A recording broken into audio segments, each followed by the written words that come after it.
கலந்து கொள்ளுகின்ற உங்கள் அனைவரையும் நாம் அன்போடு வரவேற்கிறோம்.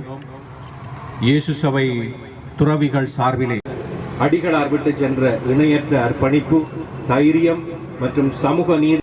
ஆகஸ்ட் மாதம் அமைதியையும் நீதியையும் தேடிச் சென்ற பாதையில் வலிந்து காணாமலாக்கப்பட்ட இயேசு சபை துறவி அருட்பணி ஹெர்பர்ட் அடிகள் அவர்களின் நினைவை நெஞ்சில் ஏந்தி நிற்கின்ற இந்த வேளையிலே மனித உரிமைக்காகவும் எளிய மக்களின் விடியலுக்காகவும் குரல் கொடுத்த ஒரு புனிதமான ஆன்மாவை நாம் நன்றியோடும் கண்ணீரோடும் நினைவு கூறுகின்றோம்.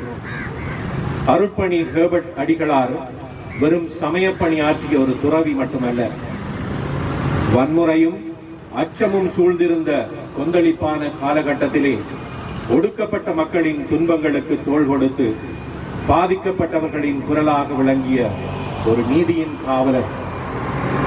இருள் சூழ்ந்த காலங்களில் வெளிச்சத்தின் சாட்சியாகவும் அமைதியின் தூதுவராகவும் திகழ்ந்த அவர் அன்பையும் நீதியையும் நிலைத்து நிற்கும் தம் வாழ்வையை அர்ப்பணிக்க துணிந்தவர்.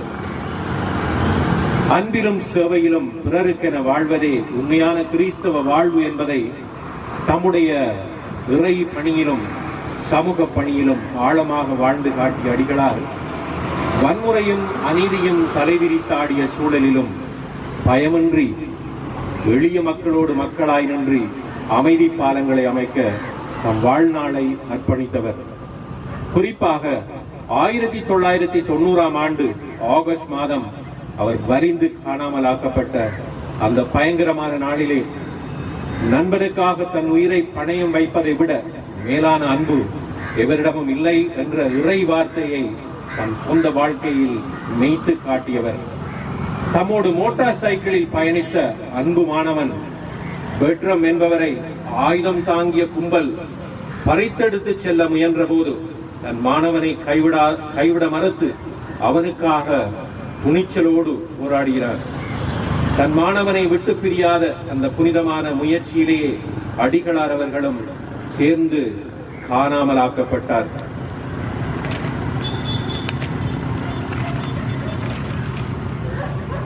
ஒரு நல்லாயனாய் தன் ஆட்டுக்குட்டிக்காக தன் வாழ்வையை அர்ப்பணித்த அந்த உன்னதமான தியாகம் மனிதநேயத்தின் மிக உயர்ந்த சிகரமாகும்.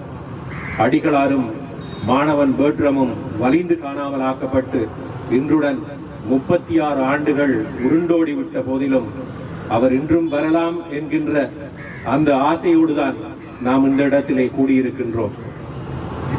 அவர்கள் ஏற்றி வைத்த அந்த அன்பின் சுடரும் தியாகத்தின் வெளிச்சமும் நம் இதயங்களில் இன்னும் அமைதியாய் பிரகாசித்துக் கொண்டே இருக்கிறது.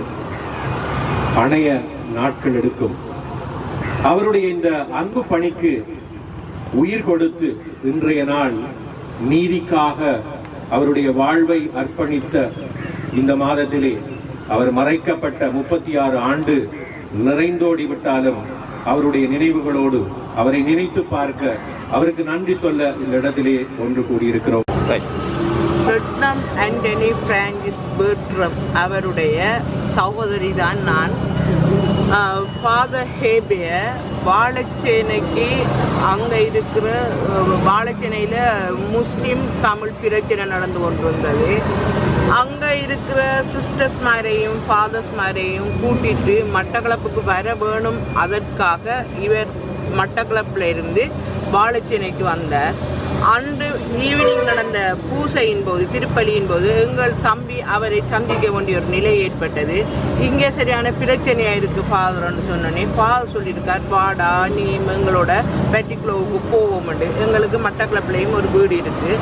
அப்போ இவர் ஃபாதரோட வெடிக்கிட்டு மறுநாள் ஆமி பிடிப்பான், பொலிஸ் பிடிப்பான், இவங்க பிடிப்பாங்கன்றதுக்காக எல்லாமே லைட் கலர் சூடு கொடுத்து அவருக்குரிய ஒரு சின்ன ஒரு பேக் கொண்டையும் எடுத்துட்டு ஃபாதரோட ஏறி வாழைச்சேனையில் இருக்கிற திரேசம்மாள் கோயிலில்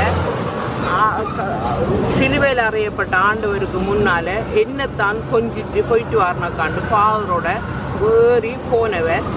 எங்களுக்கு அவர் போய் என்ன நடந்ததுன்னு சொல்லி தெரியாது. ஃபாதர் த்ரூவாகவே பெட்டிக்குளோ திருவோணமலை ரோட்டில் வந்து கொண்டு வந்துருக்கிறார். ஏறாவதுக்கு பிறகு அவர் இல்லைன்ற செய்தி மறுநாள் தான் எங்களுக்கு கிடைத்தது. சிஸ்டர்ஸும் அங்கே வாழைச்சேனையில் உள்ள சிஸ்டர்ஸும் ஃபாதர்ஸும் புல்லுமலையால் போய் அப்படி ஆயிரமலையால் போய் பெட்டிக்குள்ளவுக்கு வந்துட்டாங்க. இவர் நேராக வந்ததால் ஏறாவதுக்கு பிறகு அவர் இல்லை. எங்களுக்கு சரியான கவலை. எங்களோட தம்பிக்காக அவரோட உயிரும் நீக்கப்பட்டு விட்டது. எல்லாரும் சொல்லுவாங்க உங்களோட தம்பியால் தான் அந்த இது போயிட்டு இருந்தேன். சரியான வேதனை. ஒரு கள்ளம் கவடம் அறியாத ஒரு நல்ல குழந்தை அவர் இருந்திருந்தால் இப்போ சிறப்பான ஒரு தம்பியாக சமூகத்தில் வாழ்ந்திருப்பார். எல்லாருக்குமே உதவி செய்வார். அப்படி ஒரு சிறந்த நல்ல மனப்பக்குவம் கொண்ட ஒரு ஆள் இப்போ இன்றைக்கு அவர் காணாமல் போய் 36 ஆண்டுகள் தினத்தை நாங்கள் நினைவு கூறுகிறோம். இன்னும் அழுது கொண்டே தான் இருக்கும். பிறகு நாங்கள் கேள்விப்பட்டோம் ஏறாவூரை வச்சு அவங்கள நிப்பாட்டி தம்பியை விடுங்க என்று சொல்லி கேட்டிருக்காங்க. தமிழ் பொடியனண்டபடியா அவரை விடுங்கண்டு முஸ்லீம் இனம். அப்போ இவர் சொல்லிருக்காரு என்னோட வந்தபடியே 2 மாணவன் நான் விடவே விட மாட்டேன்னு. அதுக்கு பிறகு 2 பேரும் இல்லாமல் போயிட்டாங்க என்று சொல்லி கேள்விப்பட்டோம். நான் இல்லாமல் போயிட்டாங்க செத்து போயிட்டாங்கன்னு சொல்கிறதே இல்லை. இல்லாமல் போயிட்டார் காணாமல் போயிட்டாருன்னு தான் வேதனையோடு சொல்லிக்கொண்டு இருக்கிறோம். எங்களோட குடும்பம் அவருக்காக பொடி ஒன்றும் எடுக்கல. என்ன நடந்துன்னு தெரியாது. ஓடி போய் பார்க்குறதுக்கும் அந்த சரியான குழப்பமான நேரம் போனாக்களையும் கொண்டு போட்டுருவாங்க. அப்படி ஒரு சூழ்நிலை இருந்தது. அதால் போய் பார்க்கல. நாங்கள் போகலை. மட்டக்களப்பில் இருந்தால் பிஷப் ஹவுஸால் அறிவித்தல் ஒன்று வந்தது இப்படி தம்பி காணாமல் போயிட்டாங்கன்னு. அது தெரியும் எங்களுக்கு. அதுவும் மறுநாள் காலையில் ஒரு 9-10 மணிக்கு பிறகு இந்த செய்தி நாங்கள் அறிஞ்சோம். ஓடி எல்லா இடம் அழுதோம். காட்டால் நடந்து மட்டக்களப்புக்கு வந்து பிஷப் ஹவுஸில் எல்லாம் கேட்டோம். அது அவங்களுக்கு ஒன்றும் சொல்ல முடியாமல் இருந்தது. என்னடா இல்லை அவங்க 2 பேரும் வந்து சேரலை. ஆக பட்டிக்குளவிலேருந்து மட்டக்களப்புக்கு வாரத்துக்கு எடுக்க வேண்டிய நேரம் ஒரு 35-40 நிமிஷம் தான் எடுக்கும். ஆனால் இவங்க மறுநாளாகி அதுக்கு மறுநாளாகி வந்து சேரலை. அதால் இவங்க காணாமல் ஆக்கப்பட்டு விட்டார்கள்.